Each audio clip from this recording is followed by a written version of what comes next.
Modern day gaming. Why is it so bad so often?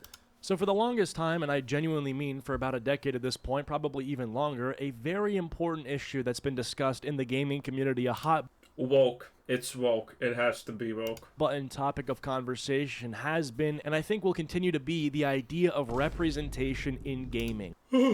That's Horizon Forbidden West. It's forbidden because this creature feature exists there. I feel like we're at a really weird time where originally I feel like the idea of representation being pushed in gaming was like pretty widely considered to be cringe and unpopular. If you look back at like 2016 to 2017, all of the I mean, it's still very cringe and unpopular and completely useless, but now it's worse because of EG scoring and BlackRock and, you know, all of that good stuff. the big YouTubers that were discussing this idea were strongly criticizing it and getting millions of views, hundreds of thousands of likes supporting this idea, and it was kind of the agreed upon position that forced representation or inserting diversity into video games when not applicable or just in general for no reason was generally chastised by consumers. So who would DICE rather piss off with Battlefield 1? Historians and fans of the series? Or a bunch of butthurt blathering babies that want to see history changed to include women in a war that they barely even fought in?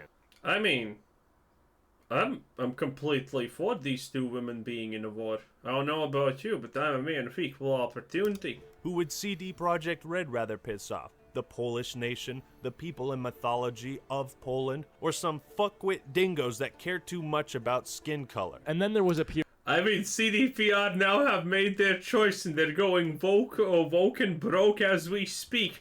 Montreal! Ubisoft style level of disaster, boys. It's gonna be great, trust. period around 2020 up until I'd say 2022 where it kind of flipped, and the idea of thinking that representation and diversity is cringe became cringe in itself. Oh, brother, this guy stinks! Like if you think about that guy who was reviewing Starfield and was screaming about the fact that you could choose your own pronouns in the player select option. Preach is 100% right. The reality is, all of these stupid arguments, oh, but it's such a small thing. If it's such a small thing, why does it even need to be there? You said it yourself, it's such a small thing, so just don't put it in even. No, we need it! Why? Did you just say it doesn't matter, so why do we need it? It's all circular logic, and it's really repetitive and annoying. Sorry, did you want to get immersed in our world? Yeah, well, guess what? Fucking pronouns! That guy basically Legend. became a lol cow for bread tubers to milk. Everybody on the left-wing side of the commentary community was saying how cringe this guy was because he's a grown man, freaking out. Bro, Hassan literally feared to play Hogwarts Legacies because he didn't want to get cancelled, okay? That's the public we're talking about.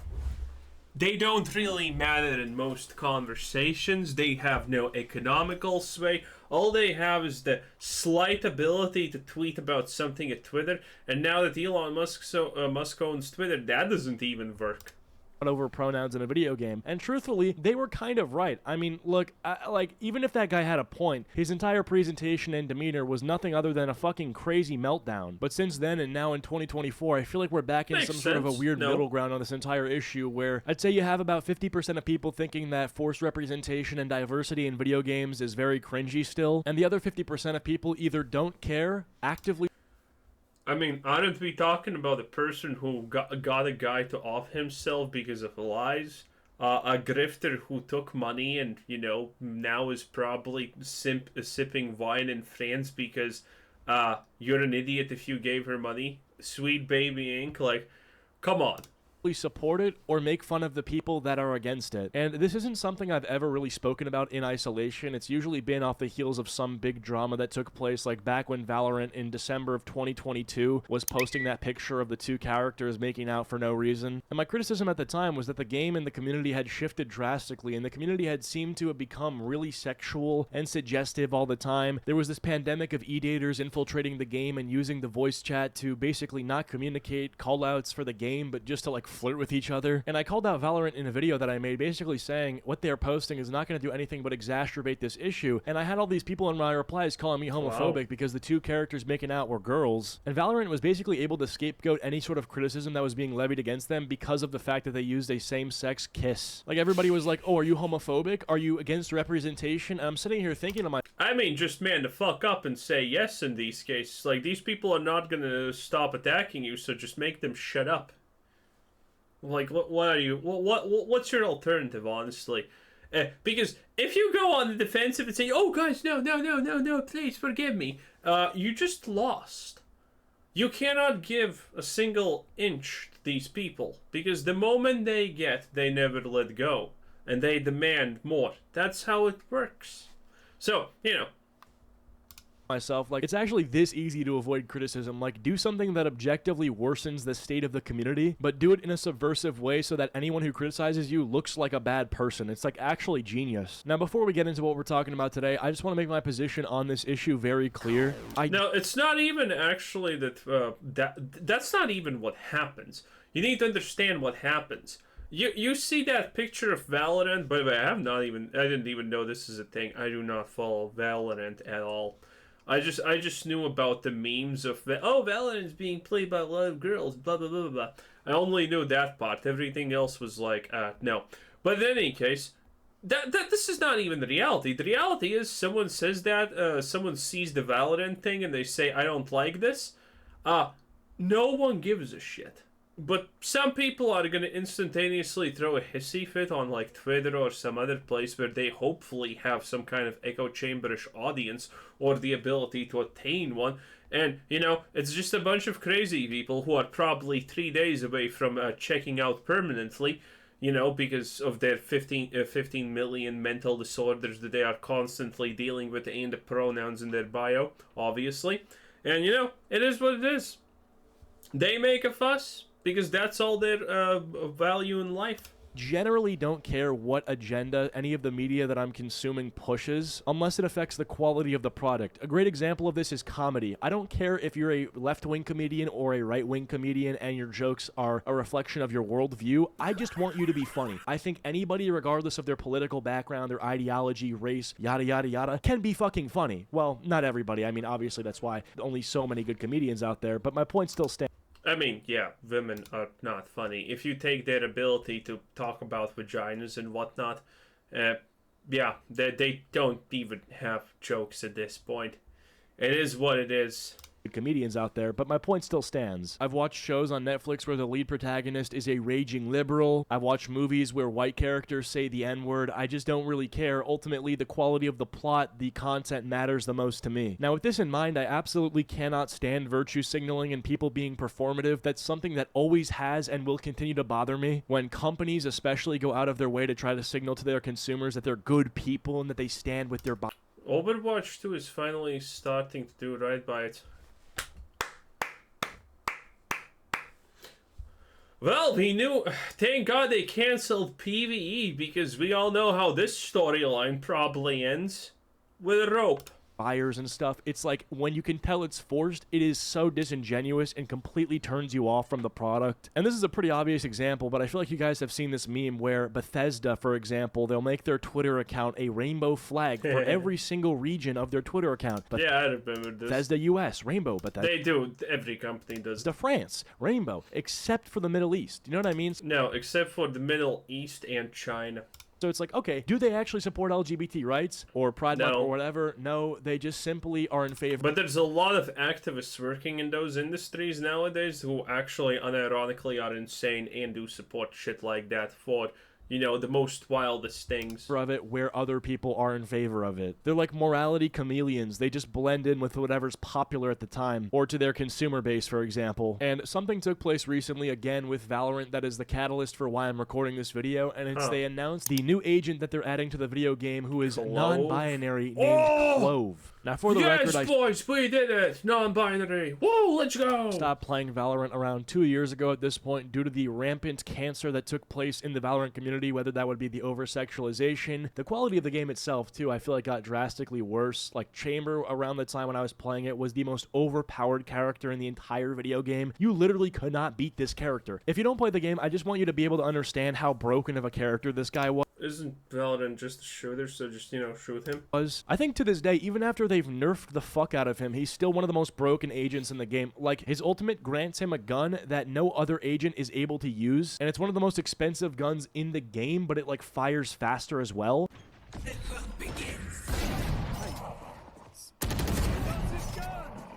Nice one. Oh, it's a sniper. I like it. I would be playing this character because I play snipers.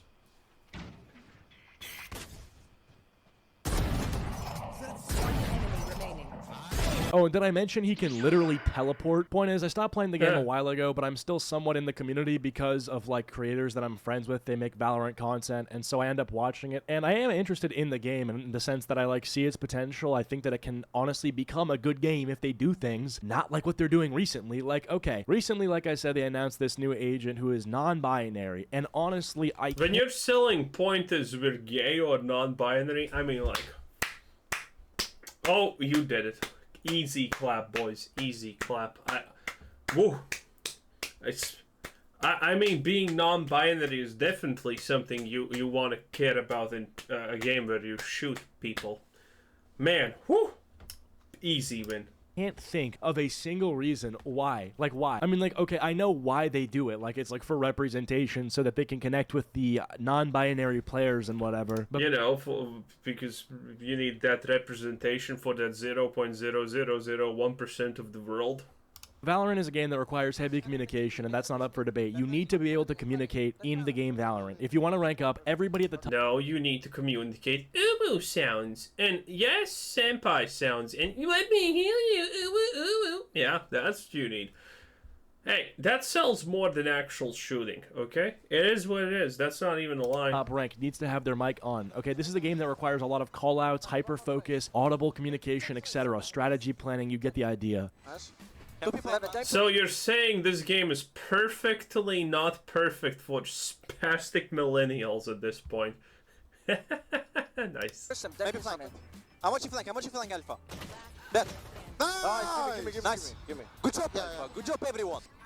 They have a molly. They have mollies, guys. They have one more molly. One more molly, guys. I can't push them. Need to go after this one. I'm gonna tap one. Left side. Bond left. I'll kill Rice. Need to go. Minus 4. Nice, good job. And when you're playing the game, you're referring to enemy players, you're going to give them pronouns, okay? Like Phoenix, like Jet. You're going to say he and she. He's one, she's one. Oh, no, you can't say that. No, you don't know if Phoenix or Jet are they, them, they, zer, or she. I don't know how to pronounce. Oh, no, you caught me. Anyway, yeah. Don't assume people's pronouns. That gets people killed, you evil Nazi. This agent needs to be referred to with they, them pronouns. Like, bro, I can only see this going bad because you have to imagine the professional player / streamer that's playing the game. And because Valorant has this horrible habit of making every new agent they introduce the most broken character in the game for about like a week or two until they're eventually nerfed. Assuming this Clove person is going to be like following that rule, the most broken agent in the game, she's obviously going to be the most broken character in the game for the first 2 weeks, so pros will not be able to avoid her. So when the non-controversial, non-problematic streamer who has literally nothing to say about politics ever gets killed by Clove and then is like, she's one, because I guess you can't say she, you have to say they, them, right? The chat is gonna be like, it's they. It's like, he didn't fucking ask for this. He's not asking to even... Nice. I mean, this is how you kill a game. Effective. Come across as controversial or insert himself into this conversation about gender identity. That conversation... Dude, by the way, okay, Valorant is made by Riot Games. League of Legends is made by Riot Games. And the funny thing is, people have been noticing this. This is like not currently that hot topic of an issue, but you know, everything in League of Legends, everything that Riot currently is doing is getting a lot more sexualized. Like the newest hero for League of Legends is literally a fucking furry dragon that they made just so, you know, people can jack off to it, unironically. And before that same thing, everything kind of follows this same trend. It is absolutely crazy. I mean, is Riot Games gonna absolutely go down the shitter because of it? Well, with time, definitely. Conversation forced its way into his wife, and that's kind of not fair. Like, I feel like that's fucked up to put like players Wait, who forced his way into whose wife? Or did I just mishear something? Position where they're basically going to seem like they have something to say about this. Like, most of these people just want to make their money, play their game, and be in peace, and now they're gonna have to interact with their community, and this is probably gonna get brought up at some point. And that's the part of representation in media or video games that I really hate. Like, the idea that it has to start a conversation or strike up a dialogue about like some sort of current event or political thing. It is, and this might sound weird to say, but it is pushing an agenda. It's compelling players to speak a certain way, and it's compelling language. It is asking players to live in the same paradigm as the developers, which is something I really don't like. When you're watching a show or a movie, you're not interacting with the media, you're just consuming it. So if a character makes a decision, you know, that's just like the decision the character made. But when you're playing a video game, you're engaging in a world that was made by a bunch of developers, right? And the whole idea that you have to engage in this world that they've created full of things that they believe in their ideology does kind of piss me off. Like, imagine playing through Resident Evil 4 for like 20 hours and the only way to beat the final boss is by voting for Trump. I want to build the wall. We need the wall. That's evil.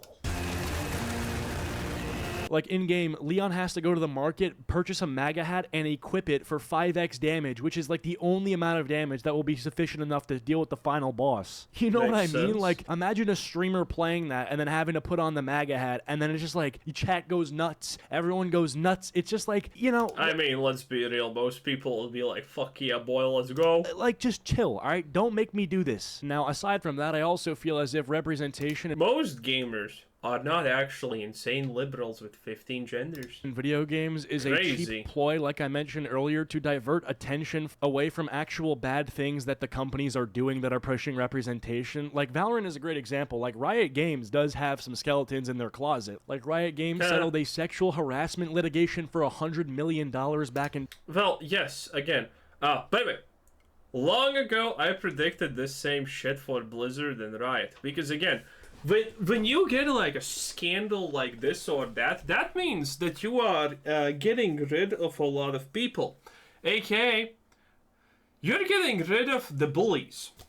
And the bullies are the ones that keep the dam from breaking, okay? Bullies are an integral part of society. Without people like bullies, who make the world go round and round, you have, well, shit like what's currently happening in schools and whatnot. You know, you got all of that good stuff, okay?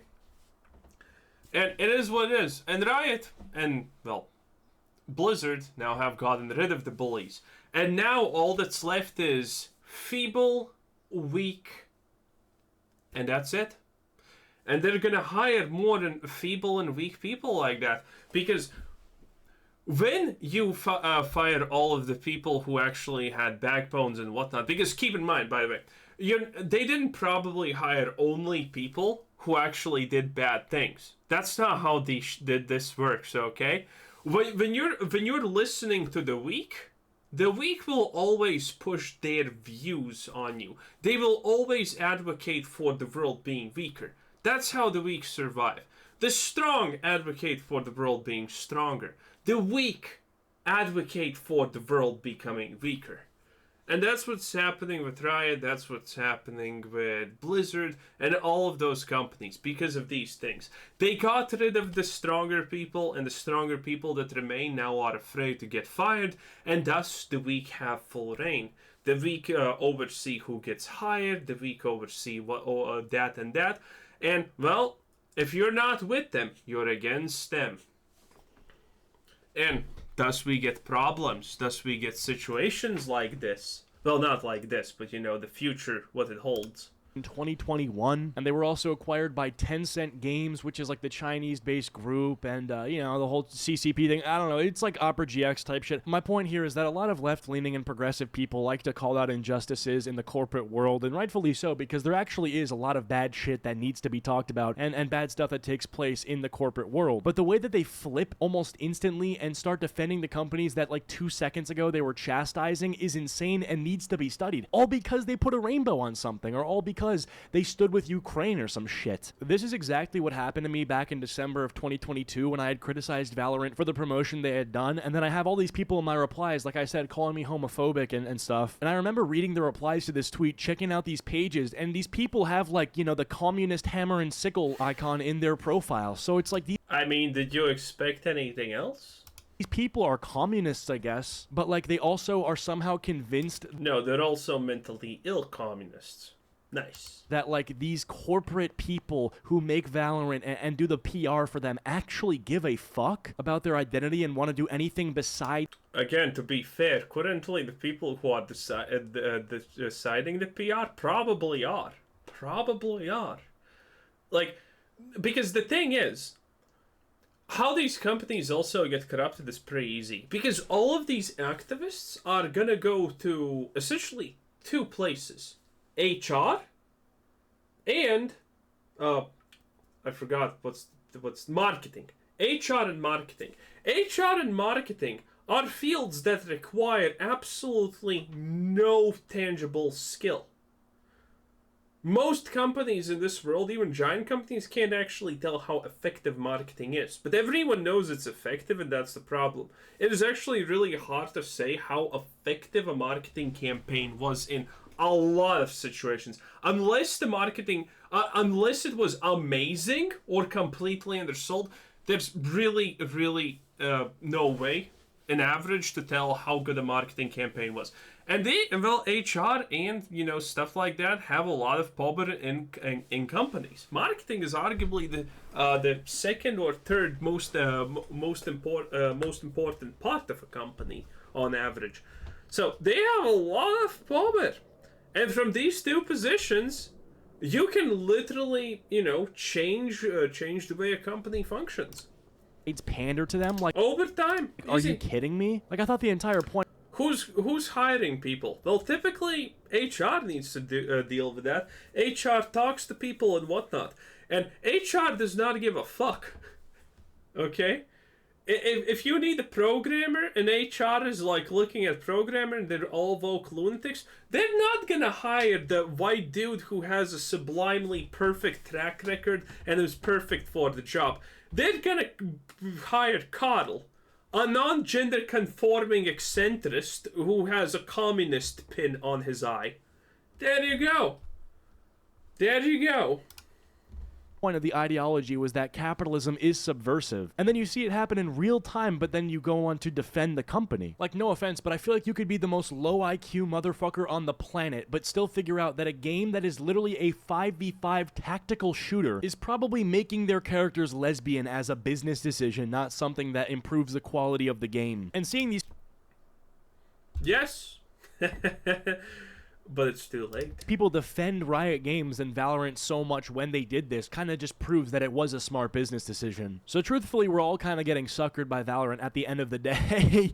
So alright, well, the final point that I want to make is like a half joke, half serious, but like if you really think about it, it does kind of make sense. The more people you include, the more people it seems like you exclude, and I'll explain that. Like when you apparently are letting everybody under the fold and like everybody's included, the people who evidently aren't included because you quite literally cannot include everybody, it's just not possible, seem more disenfranchised. Like there's not a single bald character in Valorant. And the only reason I noticed this is because they announced the non-binary character. I'm like, okay, they have a non-binary character. Do they even have a dude without hair? I guess it's possible that bald people do not deserve representation. Everyone knows that's true. Anyway, I think we're done. Oh, a Cheeto doesn't have actually ending screen? Okay. Anyway, a Cheeto. And this was Quizzer said, thanks for watching, subscribe, have it already, and fun times ahead, boys. It is what it is.